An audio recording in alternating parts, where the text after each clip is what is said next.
Hey everybody, welcome back to the Masters Tour Las Vegas. I'm joined by a special guest from OmniSlash. It's Ike. What's up, Ike? How you doing? Well, besides losing, I'm excited to see some Hearthstone. Maybe somebody wins this time. Maybe we see our champion right now. In a game of Hearthstone, there tends to be a winner and a loser. Wait, really? It's pretty rare for somebody to have a tie, but it does happen every now and then. So, like, we will see somebody win and somebody lose. You think somebody's gonna order a bomb? I think so, because coming up next for our round fill, we're going to have a Warrior Mirror, just to show you guys about what's happening in round number 9. So coming up, we have bobbyex versus AKAWonder.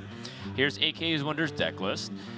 This one does not have Archivist Elysiana in their main deck, instead opting to have a little bit more lean and mean consistency for removal options, and perhaps if he does run into a warrior, would be switching to that secondary deck. Any comments here, Ike, on this deck? Yeah, you touched on it. The Archivist Elysiana is definitely the key card in the primary deck for the Warrior Mirror. Not for the fatigue purpose, but actually just to get rid of the bombs in your deck.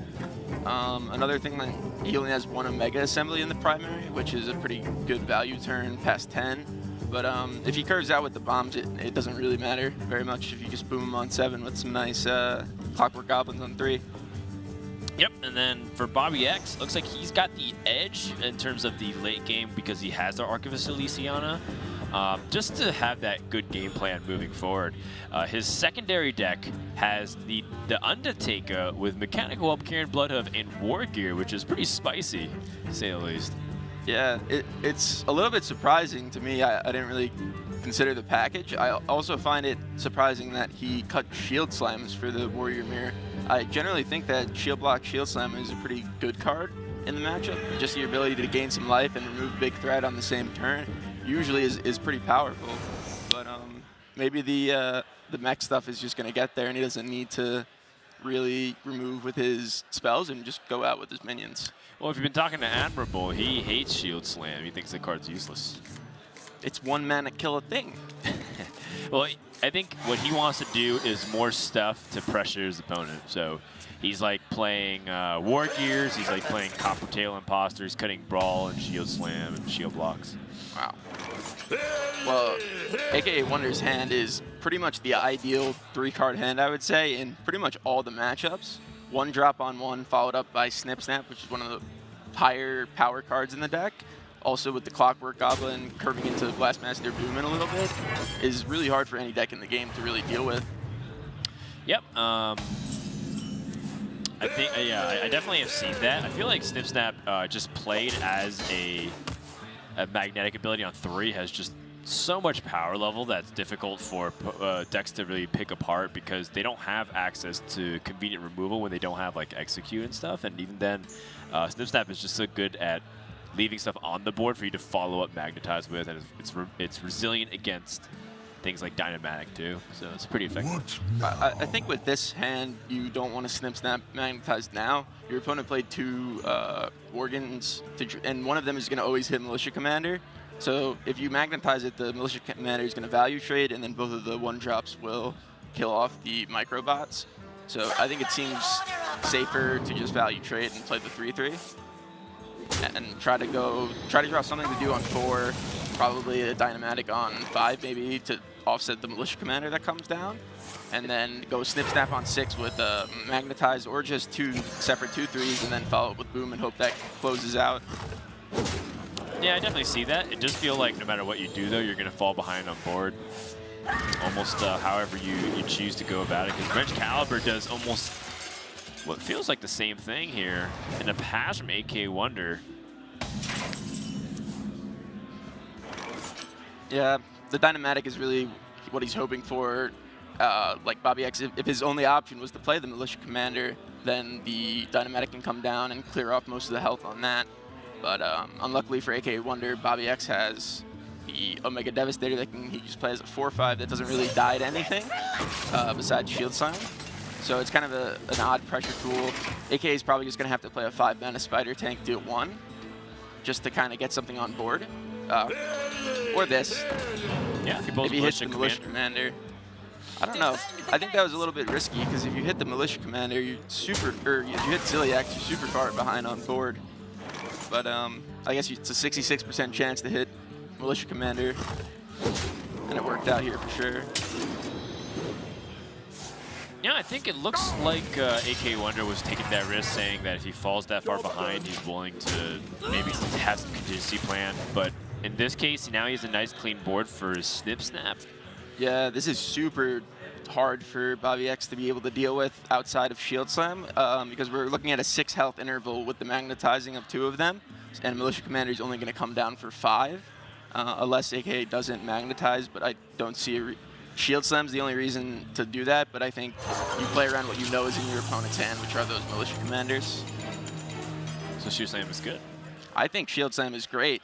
I think it makes it so that your armor cards kind of lends itself to a tempo kind of thing. If you remove a minion while you're pressuring with 1 mana with your armor, that's about as much tempo as playing a minion in that spot. But maybe the mechs are just this. I find this very surprising, considering the Militia Commanders. That you'd rather stack it all onto 1 minion. Yeah, it makes your opponent's options a lot harder. bobbyex kind of has showed that he doesn't really have much to do. He shield blocked the last turn. He didn't really have anything productive to play on the board. So you definitely know he has Militia Commander. I guess you're okay with that because it gives you dynamic value. But we didn't play Boom on 7, which is very concerning to me. It's basically the best way to close in the early game. So if your opponent has like a late game hand, and you know you're disadvantaged in the late game because of the Archivist Elysian and bobbyex's main decking. So I think your best option is going to just try to kill him early and not try to stay for late game, kind of hang around for a while. So for AKAWonder, you'd rather him play stack the Snip Snaps and then play Blastmaster Boom even with 1 bomb in the deck? Yeah, I think a 7/7, 2 boom bots, and a 4/6 Death Rattle, make 4 microbots is a very hard board for Warrior to deal with outside of exactly Brawl. So if they don't have Brawl, you're in basically a position that says, I'm going to close the game if you don't have Brawl. And generally my philosophy is if you have the opportunity to make a play that will kind of win you the game if your opponent doesn't have X card, you generally take it. But this worked out with the Ziliax top deck snips to magnetize on the Snip Snap. The Divine Shield is very hard for Warrior to deal with cleanly outside of Warpath, I would say. But you don't want to Warpath just Divine Shield because it's very low value. So he's going to have to take 5 just to get rid of the Divine Shield here. Yeah, it's like dealing a bomb damage. And now with 2 bombs being shuffled in, AKAWonder has that Blastmaster Boom still waiting, but he can still go for the Dynamatic in this position. Yeah, kind of jumping on the Dynamatic value here I think is a little too good to pass up. This is the best Dynamatic you're ever going to get in the Warrior Mirror. And then just keep hitting him for 5 with this Snip Snap. It looks like he should be able to close unless bobbyex finds maybe some Omega Devastators off of the assemblies. Maybe Ziliax is the card I'm looking at for the most immediate value. Sort of, but those are all cards that feel like it's not playable, right? Because he doesn't have a Mega Devastator right now. It's 9 mana. Yeah, this turn you're going to kind of have to take the hit, but this is a full clear with Warpath here with the swing of the weapon. All 4 charges, clear board. The issue is it gives AKAWonder the initiative. If he has his own Omega assemblies, he can refill the board before you. But as you can see, AKAWonder doesn't, but he does have another strong tempo play with Blastmaster Boom Augmented Alec. You walk into, does bobbyex have 2 or 1 Omega Devastator's main deck? He has 2. So you could play around the second Devastator. Now that you just draw the Mad Genies, you probably just do that, right? And then we wait for another bomb and then play the Blastmaster Boom. Getting the Dr. Boom value online now has to be what you want to do. Gets the perfect hero power too. Beryllium Nullifier is a very hard card for bobbyex to deal with again outside of a Mega Devastator. So you can kind of see how playing the early 4/5 comes into play a bit in the late game here. Well, bobbyex still has the bomb plant, so this is bomb, I believe, 6. Yeah, and 6/7. 2 from the Wrench Caliber, one more from the Alec, and then 2 more here. So 5 bombs, right? He had 2 Venge Calibers total that he played. So and then one of them bombs, shuffled an extra one. Yeah. So, well. Now we're down to 5. Yeah. And then bobbyex still has 1 bomb in his hand, I believe. Or not in his hand, in his deck. But he did pick up a very, I think, important card in the matchup, although it's not in the deck. The Boom Reaver is a very sizable minion that also progresses your board state with the rush minion from your deck. If you hit about on average a 3-3, a 3-4 of stat line, and then you get that 7-9 body to stick around.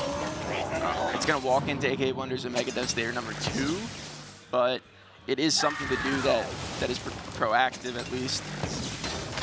I like shooting face. This bomb doesn't really.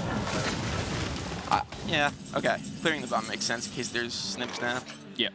And Snap was drawn. So, I mean, bobbyex doesn't have that Dr. Boom Magic, so even the Boom Reaver not having rush here, pretty annoying. Yeah, it's looking like AKAWonder is kind of coming away with this game here. bobbyex doesn't really have any removal tools. He kind of drew those awkward cards in the matchup that AKAWonder actually got really good value off of both of his Dynamatics, which is something that you don't normally see in the matchup. bobbyex kind of has his hand clouded by these 2 Dynamatic. It's in a 9-9, a 9-mana 7-7 that's just kind of unplayable. This would be a good time for a master plan. This seems pretty hard to pass up in a Mega Devastator dealing 10 damage to the Boom Reaver, but it looks like AKAWonder's favoring the Nullifier in this spot. So the Nullifier is more aggressive, I would say, push more damage immediately. But I tend to agree, a 9 damage of Mega Devastator is not something you're going to see every day. The Brilliant Nullifier is always going to be a magnetic. I think this is actually good for AKAWonder. He has a lot of life, so if bobbyex does draw that Dr. Boom, it's not going to be as impactful right away. Well, it still would get a full board, but yeah, I know what you mean. Like if you can drain the bombs at before. 2 bombs now. He just drew 3. I think he has 3 left. 3 left? All right. This is impossible. This is good though. It plays around. For all 2 4/5s are pretty hard to deal with actually without Dr. Boom Mad Genius's rush effect on your mechs. He's definitely going to have to hit something good off of this assembly. Those are not great. The Clockworks are great in the matchup, but not when you're staring down 2 4/5s here that are going to hit you for 8. He has 3 Dynamatics that can't do anything. You're telling me 5 mana 3/4s aren't good? I'm saying 5 mana 3/4 that has a battle cry deal 5 damage is pretty amazing. Not in this matchup. Another bomb now to combo with these Alex. Is this just death? It's 12, right? It's 12. It's very close. You can go for a boom lethal if you're feeling a little bit frisky, but the button's definitely too nice to pass. I'd probably order another bomb. Yeah, so you can nullify this turn and then go for a quad bomb next turn. Well, what you also can do is just play the bombs this turn and then follow up and close the game out with the boom next turn.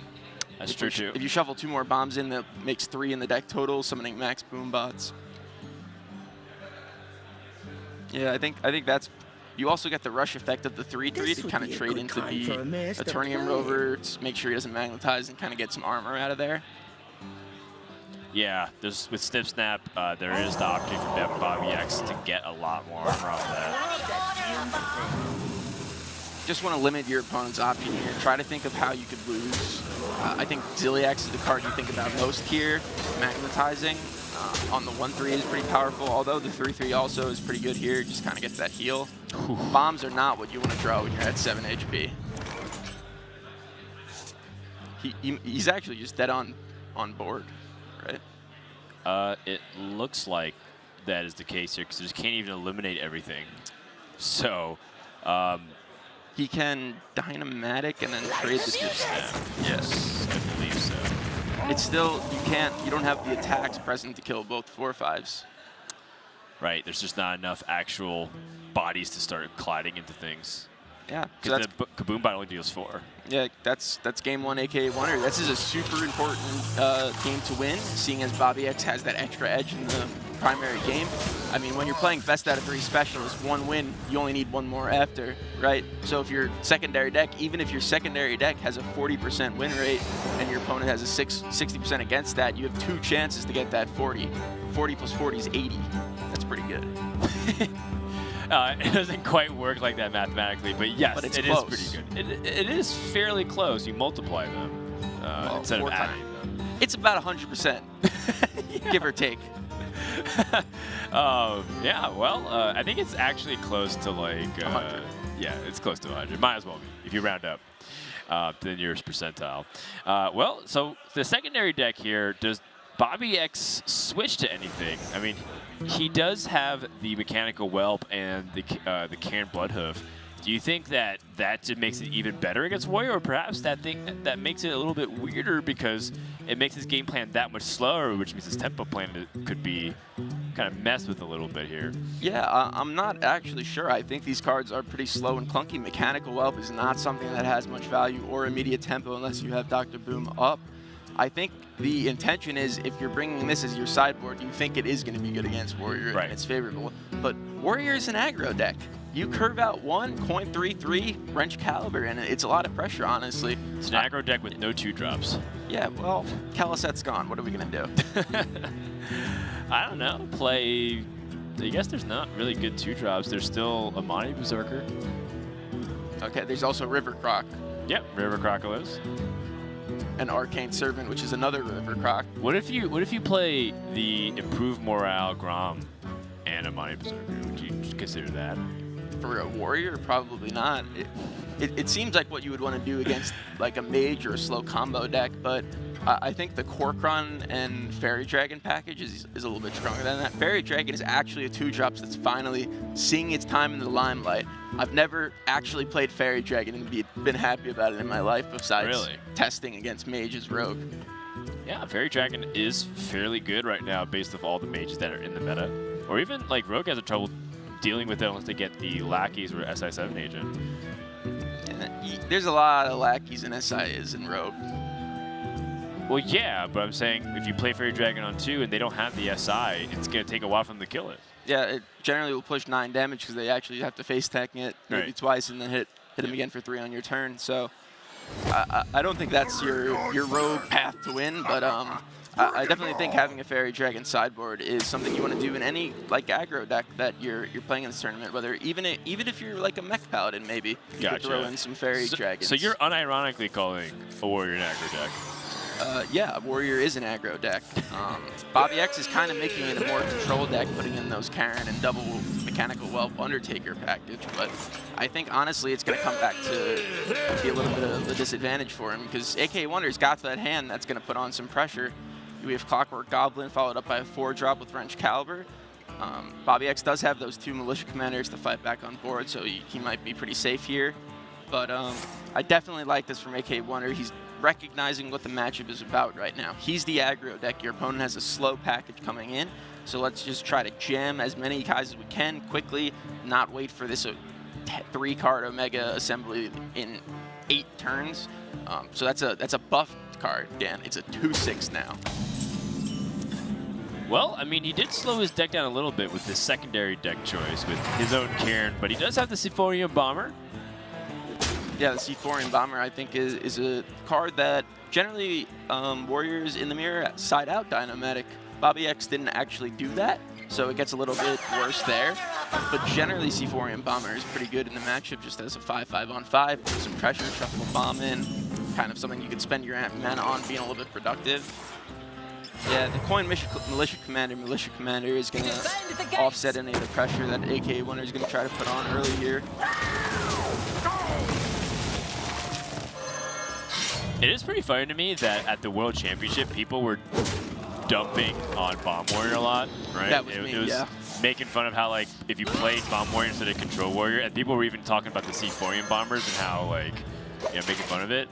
You know, and then all of a sudden, like a month and a half, 2 months later, it's like it's kind of funny to bring Control Warrior. You bring Bomb Warrior instead. To be fair, I think the Sephorium Bombers are not good in your primary deck ever. Worlds was a conquest format, so you couldn't sideboard in and out. Sure, yeah. So Sephorium so Bomber you never didn't go have full Bomber. You don't Sephorium Bomber at Worlds. It's not that good. It's 5 mana 5/5, Dan. Hey, as opposed to the 3-mana 3/3. But at least it's a back. But 3 is cheaper. Playing it early, the stats matter less. True. So there's Yes. less answers. And it helps the curve a lot better. versus you do have a pretty decent amount of options as warriors time goes on. bobbyex jumping on his dynamatic value after last game, having 3 of them stranded in hand here. The weapon swing seems a little bit curious to me. I guess he's worried about Harrison Jones exactly. I guess that's a fair assumption. AKAWonder did sideboard that in, I believe. Yes. I still don't know about it. I think holding the weapon for damage to minions here is more relevant. This comes up a lot when you're playing against the Town Crier deck. You kind of always play around Militia Commander because you know that on average is what your opponent's going to have. So I like thinking about that foremost. Yeah, this is. Are you sure these guys are thinking? I feel like they're playing so fast. This is what I like to see. This is my so speed quick. here. This is bombs. Yeah, right. I see you play on stream. You take forever to do your turns. Me? Yeah. Well, that's what I'm like co-oping, right? Yeah. Yeah, it's because we're all bantering. All right. Okay. I'm But sitting there. even in the World Championship, you've definitely taken some time, though. I think that was more for me to take a mental reset after getting destroyed. I was like, all right, let me at least stay on screen for a couple more minutes. Yeah, here. exactly. Right. You gotta milk it, but if they're like, no one's watching, play really fast. Play really fast. All about that muscle memory. That is pretty amusing to me. What, me losing at Worlds? Well, that, and also the fact that players, when they think no one's watching, play really quickly, and also probably pick their nose. Yeah. But not me. Not you. I do play really fast when no one's watching. I don't really have the patience when I'm like in my bed on my iPad taking turns to kind of just sit there and rope it out. Like I'm doing this to kind of keep my mind active while I do something else that's less productive. So you multitask. Yes. Gotcha. I'm a big fan of the multiple things open, playing them at the same time. Are you a big fan of killing your opponent with a big board of boombots? Yes. This is how I generally like to kill people with Warrior. I mean, bobbyex did get the Dr. Boom Mad Genius, but this is looking kind of tricky. Yeah, he doesn't have that any real way to remove the 7/7. You have Clockwork Goblin Ziliax, but you really want to fit this hero power in because it's taking so much bombs off the board. Yeah. Play the Karen first to try to soak up some of these bomb hits, and then hopefully next turn go with the Clockwork Goblin Ziliax to kill the 7/6. I think this is definitely his best chance to win. All bombs hit him in the 15 face. 15 damage Wow. to the face. Luckily, there's no mech for AKAWonder to magnetize, or he would be dead right now. Yeah, or Wrench Caliber. But it still is going to get a lot worse before it gets better here. Yeah, well, if he survives this turn, and the Clockwork Ziliax is going to give him 6, and then every attack into it is going to give him another 6. I think he comes out of this alive if AK doesn't find a way to put enough pressure on this board right now. But the triple snap on 9 is something that is pretty hard to pass up. You know that bobbyex has no shield slams or ways to remove a single target big minion, so I'd like to see 3 magnetized snaps on each other. Yeah. I think that should be close to checkmate. Especially because, you know, it's better against not Whirlwind, the Warpath and stuff too. That's like the only way they can deal with it after. If you spread thin, you're opening yourself up. Yeah, again, he chose to spread it out a little bit more. I'm not really sure about this. This also lends the option for bobbyex to trade into the 2/3 and maybe get a brawl and try to have one of the 1/1 survive. That's another thing to think about. Yeah. It's also the turn before Mega Devastator. Yeah, there's no real way for him to deal with a 6/9 snap, right? Because he's going to be worried about this 7/6 that's hitting him. Then. Yeah, I mean, right now bobbyex probably still eyeing that Ziliax in some capacity here. Yeah, I mean, the game plan is Clockwork Ziliax, kill the 7/6 and the 3/3, and hope there's no removal that denies him extra healing. But Omega Devastator and Ziliax in the hand for AKAWonder is going to have a very clean answer for it. Is that actually just death? It's 6 plus 3 is 9. Yeah. He's just dead. That is game. Unless he draws bombs that are not in his deck. He would have to draw 6 bombs in a row, which is, according to Ike's math, about 100% likely. If there were 6 bombs, it would happen. All right, AKAWonder fast 2-0. This could probably be one of the quickest Warrior Mirrors you've ever seen. Yeah, who's complaining about Warrior Mirrors taking so long? This was quick. Yeah. If Warrior Mirrors were like this, I'd probably like it a lot better. Hey, I can get behind some Bomb Warrior. as long as people play quickly and don't sit there with like Brewmaster Coin, Archivist Elysiana game plans that never work. Yeah, I feel you on that one. That's going to be a 7-2 record for AKAWonder and bobbyex, who we saw at the Summer Championship last year that you were at. I was there, yeah. bobbyex not able to get over the hump, but he's still at 7-3, or sorry, 6-3, right. Giving him a small chance of being able to keep going through to the top 8, because there will be some X3s that go through, I think. Yeah, I believe there was 2 X3s, I think, that make it into the top 8. I think based off the normal model, yeah. Because, I mean, obviously there could be different ways based off, I think the top just keeps losing over and over. Exactly. Then we might have more X3s. But yeah, check out what's going on over at battlefight.com/HS Esports.